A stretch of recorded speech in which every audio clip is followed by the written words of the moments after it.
Bom dia. Quero ainda convidar vocês a fecharem os olhos assim como nós estamos. Senhor, nós já te agradecemos por tudo que tu falou ao nosso coração até aqui.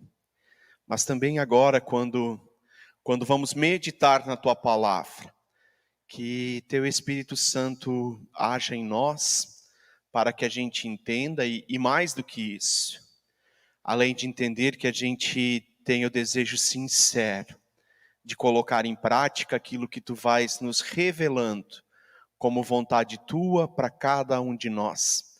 É o nosso desejo em nome de Jesus. Amém.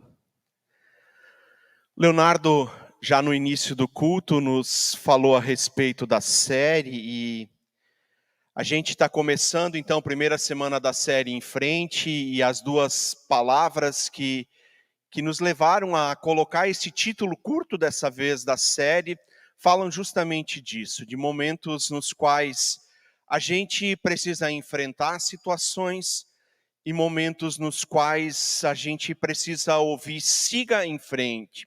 Ainda que as dificuldades existam e a diferença entre as duas palavras que quando a gente fala nem fica tão claro se ela não vier acompanhada de algumas outras palavras e situações, mas a ideia de ir em frente é de lutar contra alguma coisa que se opôs a nós. Em frente, por sua vez, é a ideia de que algo está diante de nós. Se a gente quisesse só exemplificar isso um pouquinho, o templo da apóstolo Pedro fica em frente à escola, ao colégio evangélico. Nesse caso agora é atrás, né? Tinha que ter falado a frase ao contrário. Algo está na frente, é uma questão de lugar. Enfrentar, então, diz respeito a esse encorajamento que nós recebemos diante das dificuldades e nos convidam ou nos instigam a gente a lutar contra alguma coisa.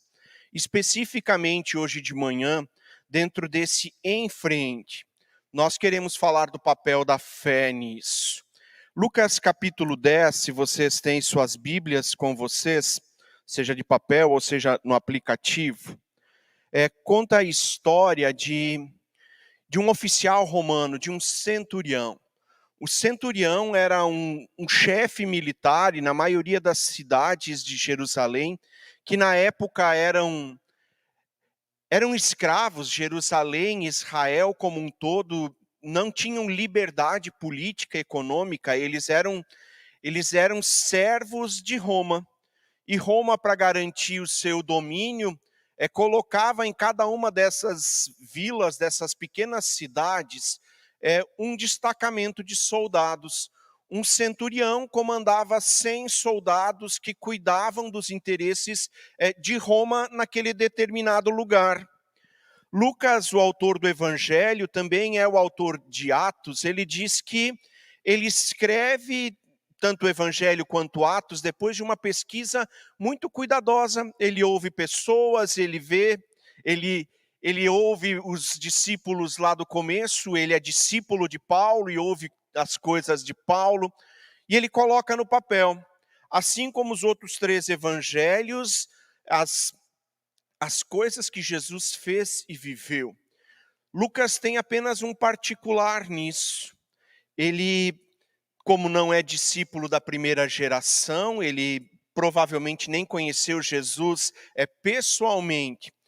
Ele escreve a partir do que as pessoas vão relatando, e tem 2 coisas que chamam a atenção dele. A primeira é que Lucas tem muitos relatos de curas. Lucas era médico. E para ele, quando as pessoas vinham e contavam algum milagre que Jesus tinha feito, isso soava diferente no ouvido dele como médico do que soava para os outros discípulos. Um médico que sabe que tem situações que a ciência, aquilo que ele estudou, aquilo que é possibilidade na época, não consegue resolver determinadas coisas. E ele começa a ouvir os relatos de que nessa caminhada de Jesus com esses homens e mulheres, as coisas parece que aconteciam desafiando as leis da natureza, da física. Nosso relato é um relato de cura.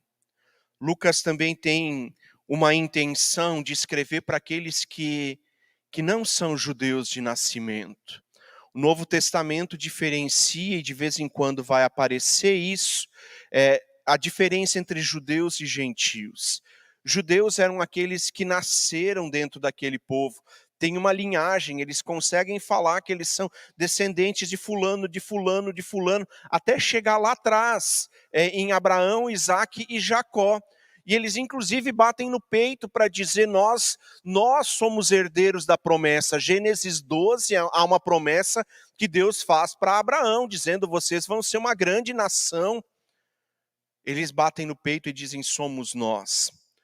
Lucas está escrevendo para aqueles que não são nós, que são os outros, que são os gentios, que não têm um pacto, que não têm uma aliança com Deus que remete lá a Abraão, não uma aliança de sangue.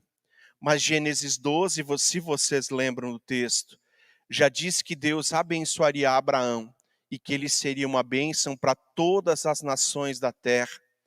Desde o começo, Deus tem interesse em todas as nações, em todos os povos da face da terra. Mas o povo de Israel esquece disso. Eles guardam Deus para si.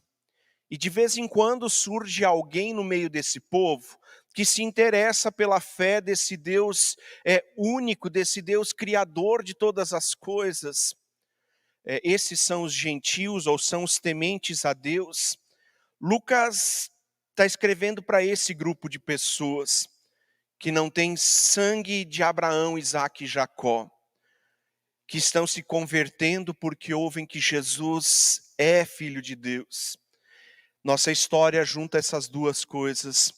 Uma cura, porque é o médico Lucas que está escrevendo, e um centurião romano que não tem sangue de Abraão, Isaque e Jacó, mas tem aquilo que define entre salvação e condenação.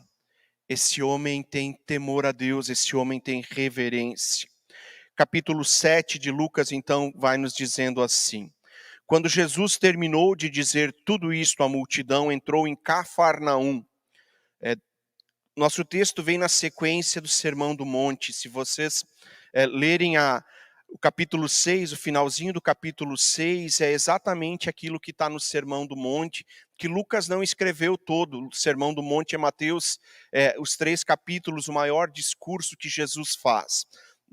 Esse acontecimento de entrar em Cafarnaum vem na sequência. 2. Naquela ocasião, um escravo muito estimado de um centurião romano estava enfermo à beira da morte. Quando o oficial ouviu falar de Jesus, mandou alguns dos líderes judeus lhe pedirem para que fosse curar o seu escravo. Os líderes suplicaram insistentemente que Jesus socorresse o homem, dizendo, ele merece sua ajuda, pois ama o povo judeu e até mesmo nos construiu uma sinagoga. Jesus foi com eles, mas antes de chegarem à casa, o oficial, o centurião romano, mandou alguns dos seus amigos para lhe dizer, Senhor, não se incomode em vir à minha casa, pois não sou digno de tamanha honra, não sou digno de sequer ir ao seu encontro. Basta uma palavra tua, e o meu servo será curado. Sei disto porque estou sob a autoridade de meus superiores. Tenho autoridade sobre soldados. Digo a um, vá, e eles vão. Digo a outro, venham, e eles vêm. Digo aos meus escravos, façam isso, e eles fazem. Quando Jesus ouviu isso, ficou admirado e voltou-se para a multidão que o seguia e lhes disse, eu digo a verdade a vocês, jamais vi fé como esta em Israel. E quando os amigos do oficial voltaram para a casa dele, encontraram o escravo em perfeita saúde. Primeira coisa que o texto nos apresenta? Ele apresenta uma dificuldade. E todos nós vamos enfrentar dificuldades maiores, menores, em maior intensidade, em menor intensidade. A dificuldade para um pode ser a doença, como é esse caso, para outros pode ser alguma limitação socioeconômica, perda de trabalho, dificuldade com relacionamento. As dificuldades, elas vêm para todos nós, em tamanhos grandes, em tamanhos pequenos, com intensidade ou com pouca intensidade. Mas as dificuldades vêm. O texto nos apresenta então uma pessoa que está doente, dizendo que ele é um servo, que ele é um escravo desse centurião, o chefe de 100 soldados. E na argumentação, começa dizendo já no versículo 3, que esse oficial, ele ouve falar de Jesus. A história, as coisas que Jesus está fazendo começam a se espalhar. Num primeiro momento, e mais ainda no Evangelho de Marcos, tudo que Jesus faz é muito escondido.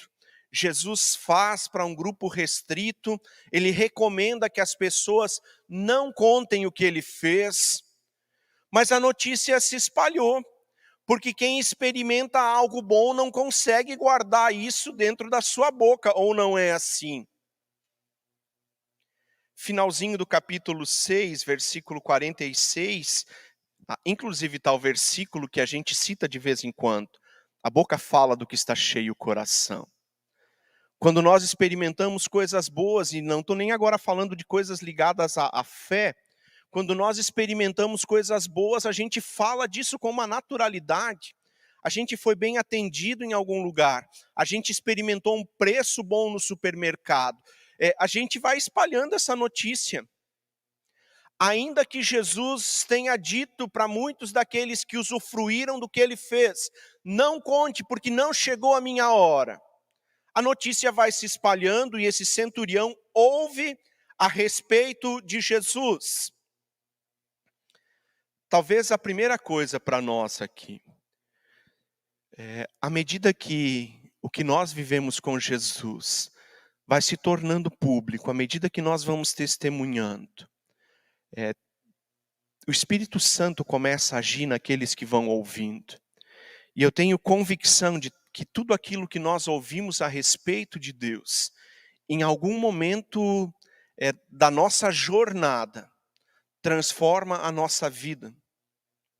Tudo aquilo que nós ouvimos a respeito de Deus, em algum momento germina, cresce e começa a produzir frutos na nossa vida. É assim que Deus age. E uma semente, e a parábola do semeador diz isso, ela pode cair na terra e pode levar um certo tempo para germinar. Mas à medida que nós ouvimos, porque alguém nos falou, a hora que a dificuldade bate à nossa porta, nós sabemos a quem recorrer. A dificuldade vem. Tem um ditado que é atribuído a Sócrates, que diz que os famintos vão onde há pão. Jesus vai sendo cercado por essas pessoas que têm dificuldades. A história deles se espalha, as dificuldades continuam acontecendo. E agora as pessoas sabem a quem procurar. É verdade. Não foram todas as pessoas que ficaram doentes, que foram curadas enquanto Jesus viveu. Pessoas morreram. Também houve pessoas que mesmo ouvindo a respeito de Jesus, preferiram seguir por outros caminhos. A dificuldade vem. Segunda coisa que o texto nos fala agora, dentro dessa motivação da gente lutar contra a dificuldade ou da gente transpor esse obstáculo. Os judeus que vão falar com Jesus em nome do centurião chegam para Jesus e dizem: este homem merece que tu faças isso. A gente, embora a gente negue isso, nós muitas vezes no nosso relacionamento com Deus, queremos falar do mérito que a gente tem. E a dificuldade bate à nossa porta e a primeira coisa que a gente pensa é: por que eu? Por que comigo? E aí a gente olha um pouquinho para o lado e descobre que o outro que não vai na igreja, que não tem temor a Deus algum, não passa pelas dificuldades, e a gente pergunta mais uma vez, por que eu? Por que não ele? Mérito. A gente imagina que por orar de vez em quando, por ler a Bíblia de vez em quando, por ir no culto de vez em quando, por tentar ser uma pessoa correta, com ética, agora a gente pode chegar diante de Deus e dizer, eu mereço que tu faças isso. A Bíblia nos diz que a única coisa que nós seres humanos merecemos por aquilo que nós fazemos é condenação eterna, porque somos pecadores e Paulo diz que o salário do pecado é a morte. Mas Deus, com graça e misericórdia, envia Jesus, que da eternidade nos estende a sua mão. E ir para a eternidade é uma questão de eu e você decidirmos segurar na mão de Jesus, que abriu a porta. Não há mérito nosso nisso. Ele construiu a sinagoga. Não é tanto aqui em Jaraguá isso, porque o templo é bastante antigo. Mas é comum em algumas comunidades menores, por onde eu já passei, de alguém chegar e dizer, não, com fulano, ele construiu o templo, a família fez tudo isso.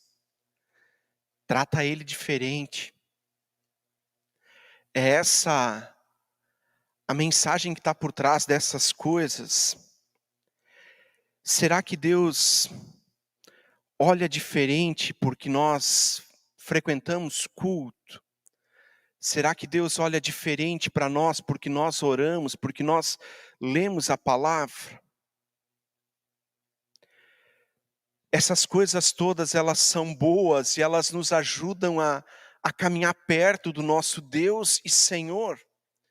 E elas já são por si só uma bênção na nossa vida.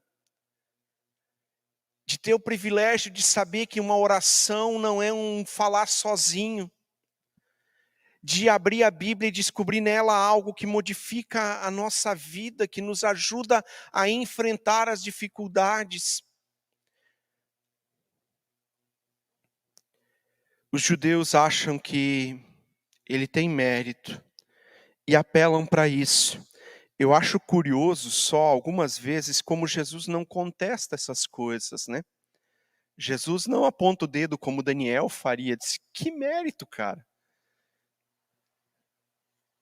Tu construiu a sinagoga, tu é um bom homem, e aí? Jesus prefere nesse momento não falar disso, e se coloca a caminho da casa desse homem. Deus não trata as pessoas com parcialidade, Ele olha para cada ser humano da mesma maneira, com amor, com graça, com misericórdia, e para cada ser humano vale o mesmo convite para que a gente escolha Jesus, para que a gente volte para o lugar de onde nós jamais deveríamos ter saído, que é a presença eterna de Deus. Cuidado quando você bate no peito e diz, faz isso, Deus, porque eu sou um piedoso, uma piedosa, porque eu oro, porque eu leio. Não deixa de fazer isso. Mas isso não te torna especial diante de Deus. Pedro aprende essa lição um pouco mais tarde na caminhada dele com Jesus. Atos capítulo 10 conta a história de Cornélio. Pedro está numa casa e está chegando o horário do almoço e dá aquela fome. E antes do almoço ficar pronto, Pedro sobe para o terraço da casa para ter um tempo de oração. E ele tem uma visão de animais impuros que os judeus não podem nem chegar perto, muito menos comer. E Deus diz para ele, Pedro, você está com fome? Pega e come. E Pedro disse, não, Senhor, jamais. Eu sou um judeu piedoso, eu não vou sujar as minhas mãos com essas coisas que são impuras. E Deus pergunta para Pedro, aquilo que eu purifiquei não está puro? E na sequência batem na porta onde Pedro está, e Cornélio já tinha tido uma visão lá na casa dele. Outro cidadão romano, não é judeu, não tem sangue de Abraão, Isaac e Jacó. Manda alguém bater na porta dele, Pedro vai lá. E Pedro diz, vou na casa de um impuro. E aí ele lembra da visão e diz, é verdade, tenho que ir lá. A contragosto ele vai, e chegando lá ele só abre a boca dele para dizer, eu vim aqui. No que ele diz isso, o Espírito Santo desce sobre aquele grupo de pessoas, deixando muito claro para Pedro que Deus não escolhe um em detrimento do outro. Deus escolheu a humanidade como um todo quando Jesus vem e entrega a sua vida na cruz. Deus escolheu a humanidade. Agora, o que cada um de nós faz com isso é outra história. Não há mérito.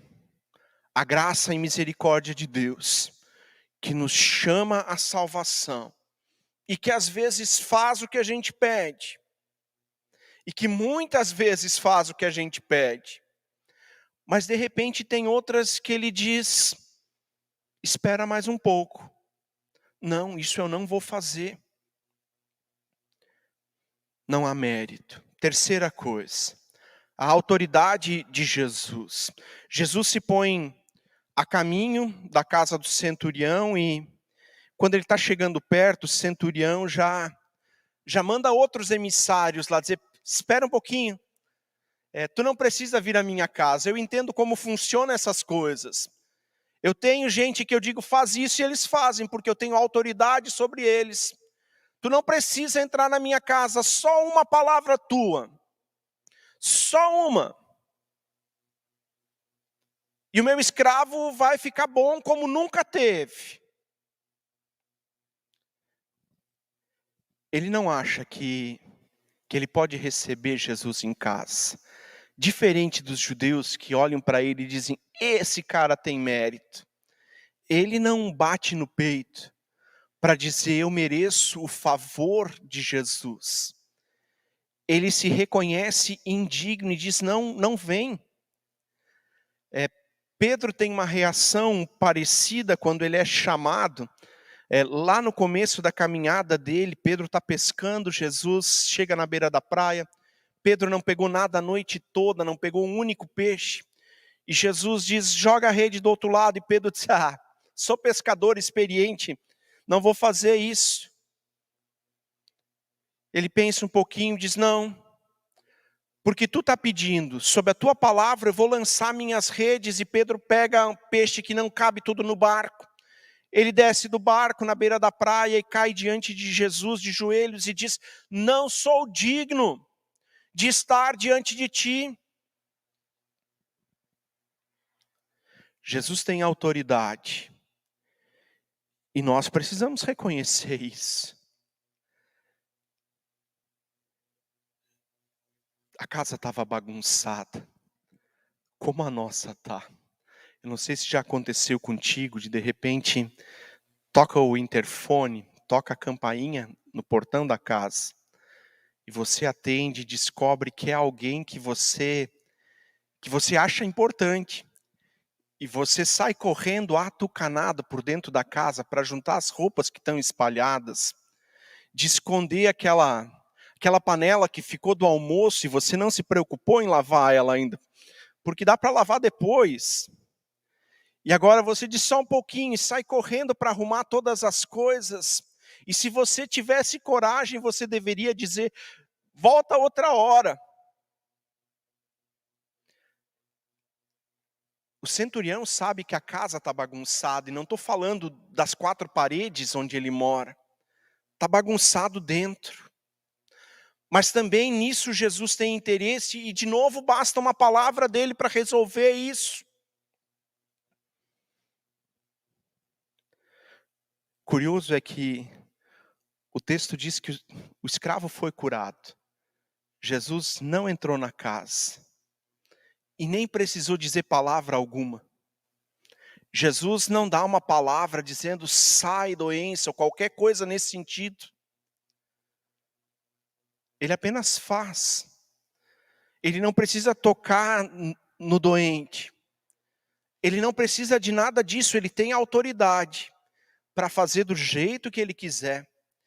Em outros momentos ele toca, em outros momentos ele diz, sai. Não há regra. Ele é Deus e faz como ele bem quiser. Quarta e última coisa.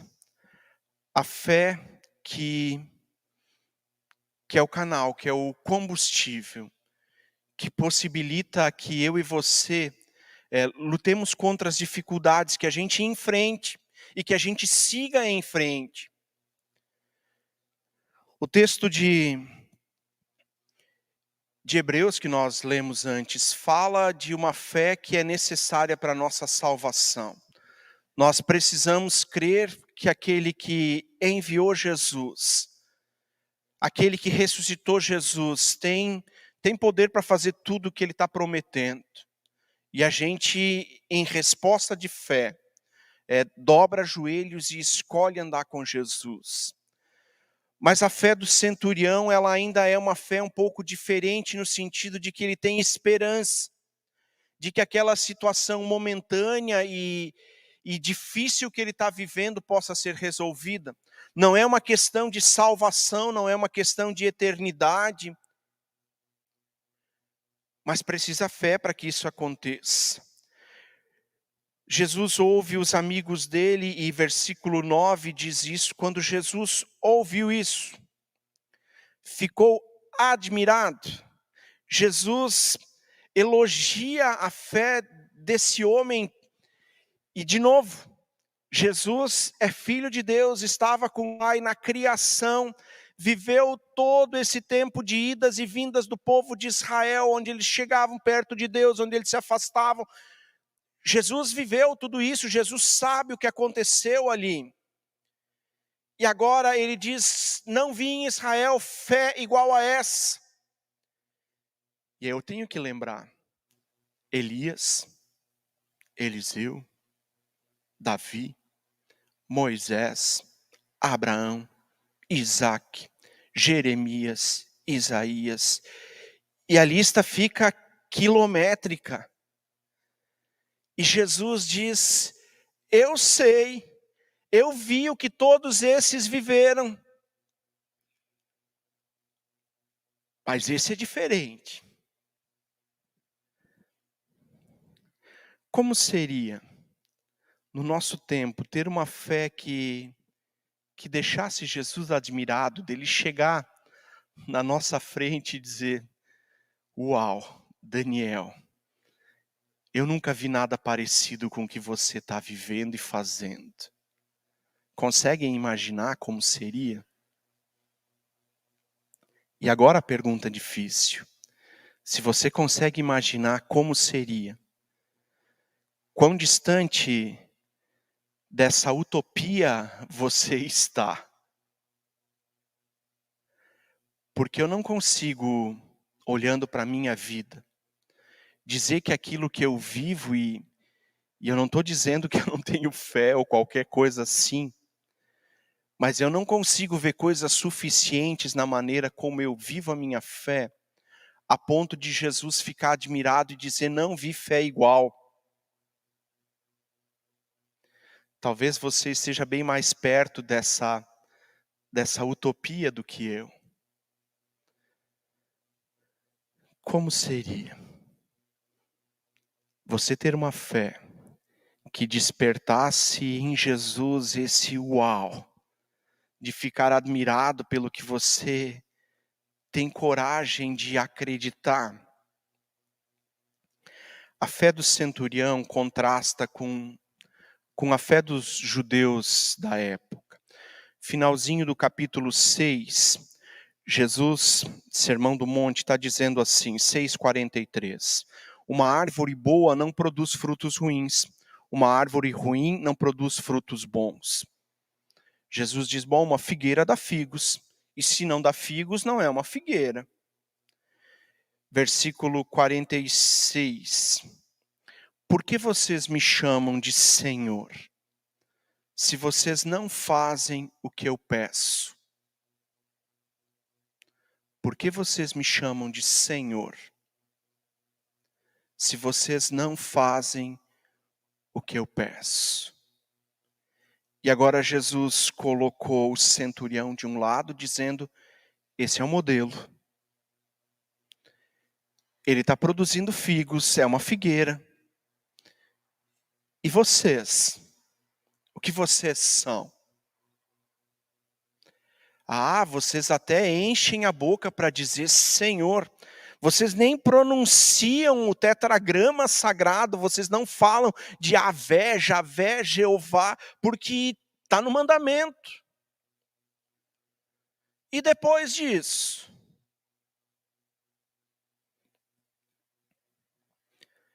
A fé tem uma relação direta, não com a nossa coragem para dizer coisas em Deus e para Deus. Não tem relação direta com a maneira como a gente vê o impossível e diz Deus pode resolver isso. A fé diz respeito a nós sabermos que Ele é Senhor e obedecermos ou não. Vocês me chamam de Senhor. A fé do centurião, ela é diferente. Esse homem não é citado mais, o nome dele não aparece no nosso texto. Mas ele ouviu falar de Jesus e diante da dificuldade ele procurou Jesus. Ele não acreditava que ele tinha mérito, sabia da autoridade de Jesus. E a sua fé foi elogiada. Finalizando os textos que já estão projetados aí, Romanos 10, 17. A fé vem pelo ouvir da palavra. Se nós não nos submetemos à palavra de Deus, nossa fé não cresce. Por uma razão muito simples, a fé se apega a promessas. E se nós não conhecemos promessas onde nós penduramos a nossa vida, onde nós deixamos a nossa força, o nosso ímpeto quando a dificuldade vem. E o texto de Hebreus, texto lido já de manhã, Hebreus 11, 1, a fé é a certeza das coisas que nós esperamos. É aquela visão de um futuro, onde Deus reina absoluto, e que a nossa dificuldade deixou de existir. É certo que todos nós vamos enfrentar dificuldades. A fé nos faz enfrentar tudo isso. Talvez a gente tenha noção da fragilidade da nossa fé, que oscila, que tem momentos de alto e baixo, momentos onde a gente expressa coragem e momentos onde a gente se recolhe de medo diante das dificuldades que enfrentamos. E se é assim contigo, você pode dizer como Jairo, Mateus capítulo 9, eu creio que tu podes fazer, Senhor, mas me ajuda na minha falta de fé. E não é feio a gente chegar diante de Deus e dizer, eu sei quem tu és e do que tu podes fazer, mas eu tenho dificuldade de acreditar, de dizer sim, vai ser diferente. Ajuda-me na minha falta de fé, para que eu não seja engolido pela dificuldade que está à minha frente. Nossa fé cresce à medida que ouvimos uma promessa e decidimos obedecer aquilo que a palavra nos pede. Cresce diante das dificuldades e obstáculos. À medida que a gente vai ouvindo, de repente a gente percebe que aquele obstáculo que estava à nossa frente, ele ficou tão menor. A fé se alimenta de promessas e cresce pelo exercício da obediência. Que seja assim contigo. Em frente, lute diante das dificuldades. Elas podem ser transpostas desde que você pegue na mão de Jesus e